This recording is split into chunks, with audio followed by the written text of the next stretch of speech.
Assalamualaikum warahmatullahi wabarakatuh. Waalaikumsalam warahmatullahi wabarakatuh. Apa kabar anak-anakku sekalian hari ini? Baik. Sebelum kita mulai pembelajaran hari ini, alangkah baiknya kita berdoa dulu. Saya minta kesediaannya ketua kelas untuk memimpin doa. Terima kasih Asri sudah memimpin doa. Di grup WA Nak, saya sudah mengirimkan Zoho form untuk absen. Jadi nanti diisi ya. Untuk mengisi absennya, silakan mengisi absen melalui Zoho form yang sudah saya kirim melalui grup WA. Pada pembelajaran sebelumnya, Nak, kita sudah membahas mengenai teks berita, yaitu ciri-ciri teks berita, pengertian, ciri-ciri, dan unsur-unsur teks berita. Pembelajaran hari ini adalah mengenai KD 3.2, yaitu menganalisis struktur dan kaidah kebahasaan teks berita. Nah, bahan ajar LKPD, linknya sudah saya kirimkan melalui grup WA Dina, jadi bisa download dari sana, diunggah dari sana. Nah, apa tujuan pembelajaran kita hari ini? Atau kalian harus mampu menganalisis struktur dan kaidah kebahasaan teks berita, ya. Profesi nanti menjadi seorang wartawan kah atau jurnalis, kalian bisa menuliskan teks berita sesuai dengan struktur dan kaidahnya, ya. Kemudian saya sudah membagi kelompok juga pada pertemuan sebelumnya. Kita sudah membagi kelompok menjadi 5 kelompok.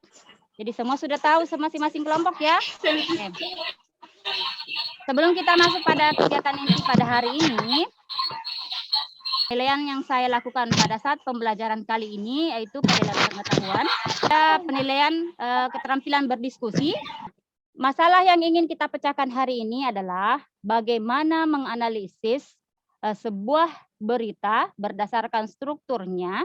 Kita dapat menunjukkan di mana letak kepala beritanya, di mana letak tubuh beritanya, dan di mana letak ekor beritanya. Tapi sebelum itu, sebelum kita masuk pada pengerjaan LKPD, saya akan men-share dulu PowerPoint atau PPT, media pembelajaran yang sudah saya buat, struktur teks berita. Terlihat?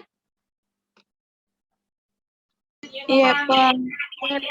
Ya, kompetensi dasar pada pertemuan hari ini adalah menelaah struktur dan kaidah kebahasaan teks berita, membanggakan dan memotivasi yang didengar dan dibaca. Kemudian indikator pencapaian kompetensinya ada 3, yaitu 1, memahami pengertian struktur teks berita, kemudian menjelaskan bagian-bagian struktur teks berita, kemudian yang ketiga, menganalisis struktur teks berita yang meliputi kepala berita, tubuh berita, dan ekor berita.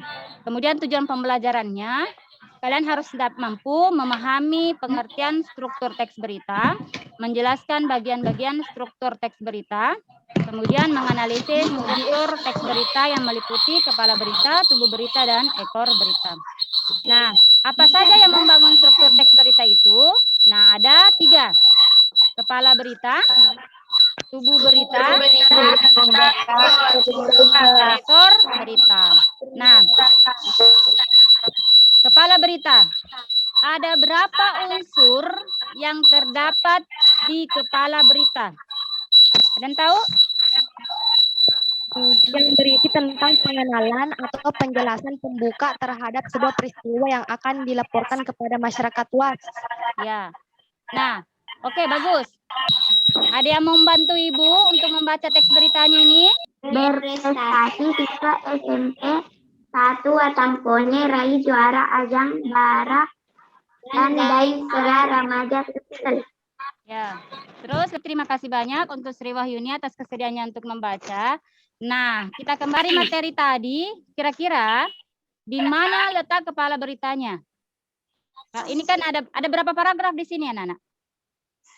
3. Ada 3 paragraf, ya.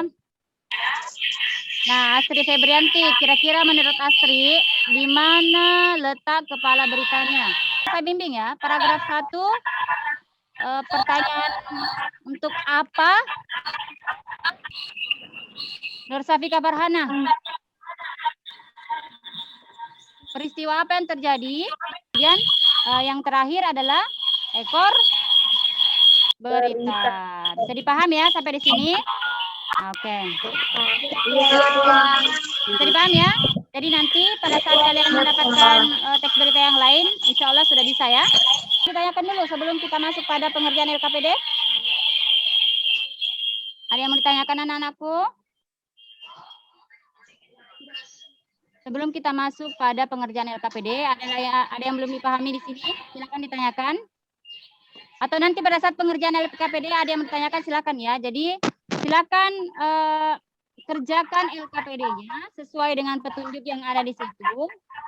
Mungkin kalian sudah lihat di situ, ada silakan dikerjakan. Saya berikan waktu, Ibu berikan waktu selama 10 menit, mungkin bisa ya, 10 menit untuk kelompok 1. Bagaimana? Sudah selesai? Selesai, Kelompok Bu. 1 selesai. Bagaimana satu nak? Bagaimana? Siapa? Atas nama? Atas nama siapa? Hervika. Oke. Hervika silakan. Jelaskan pengertian struktur teks.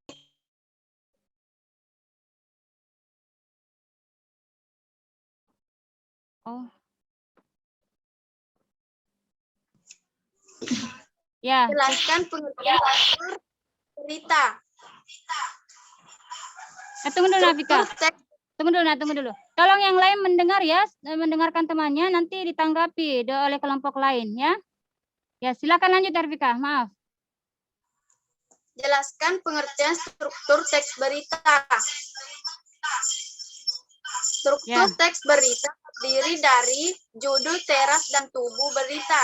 Umumnya, ketera penjelasan singkat mengenai berita yang sedang dibahas. Terus? Sudah? Oke. Bagaimana dengan nomor 2?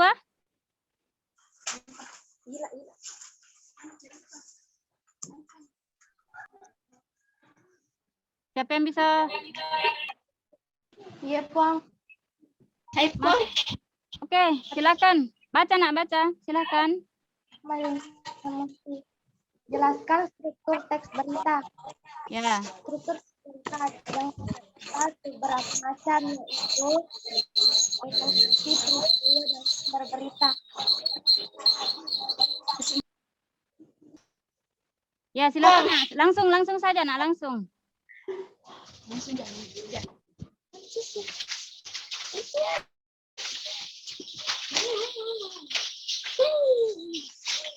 Baca nak, baca. Nomor 1, kepala berita. Paragraf ke-1. Paparan isinya. Bupati selaku Ketua COVID-19 Kabupaten Bone memimpin rapat membahas persiapan pembentukan posko pemeriksaan di pintu masuk Kabupaten Bone. Rabu 28 April 2021 sekitar pukul 22 WITA. Posko pemeriksaan di pintu masuk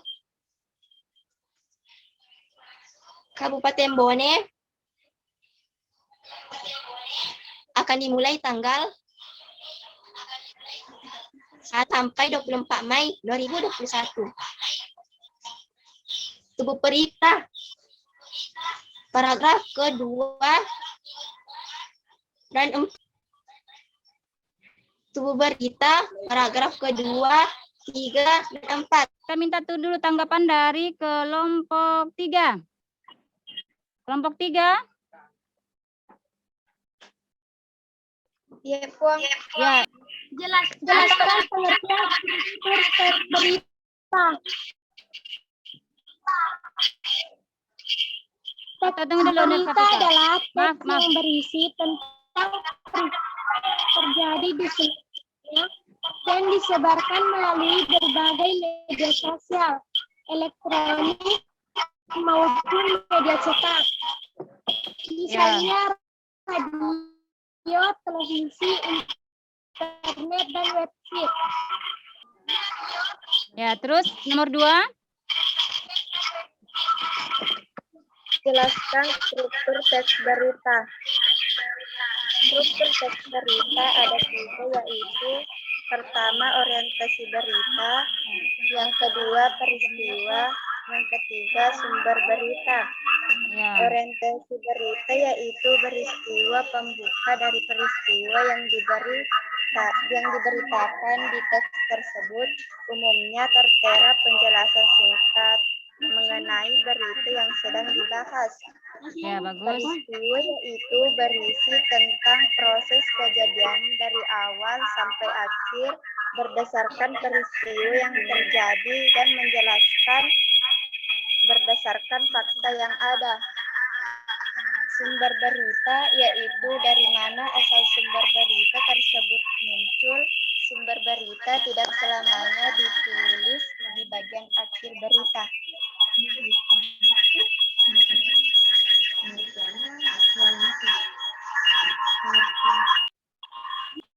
Dengan nomor 3.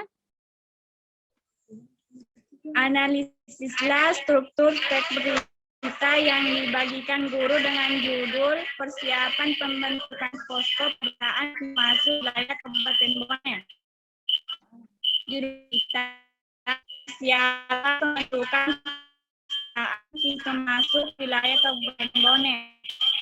Kepala berita yaitu paragraf ke-1 dan 2. Tubuh dan Ya, terus. berita paragraf 5. Oke.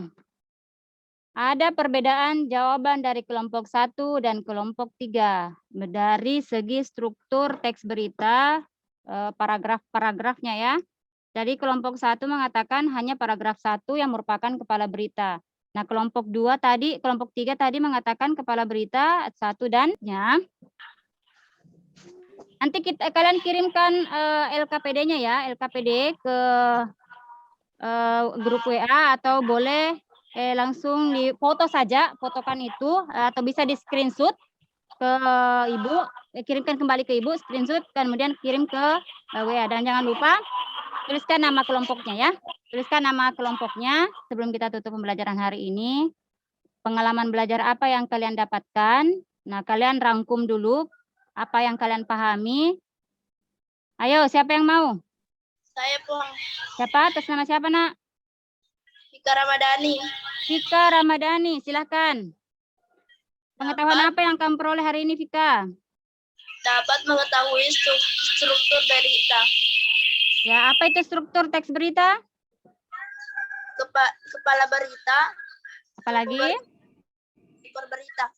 Ya, bagus sekali. Terima kasih untuk anak-anakku yang berpartisipasi hari ini.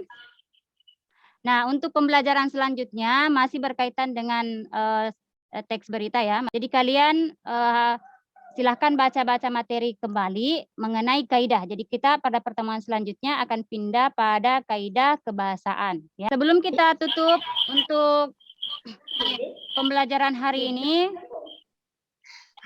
kita berdoa dulu. Berdoa dimulai. Berdoa selesai. Ya, terima kasih. Nah, sekian untuk pertemuan hari ini. Jangan lupa nanti LKPD-nya dikirim ya. Jangan lupa dikirim. Jadi sebelum kita sepakat, sebelum asar sudah ada masuk di WA Ibu. Dengan ucapan Alhamdulillahirrabbilalamin, Ibu tutup pertemuan hari ini. Jangan tetap jaga kesehatan, berdoa semoga pandemi cepat berlalu, kita bisa bersua kembali. Jadi karena bagaimanapun kita tetap rindu sekolah ya. Assalamualaikum warahmatullahi wabarakatuh. Waalaikumsalam warahmatullahi wabarakatuh.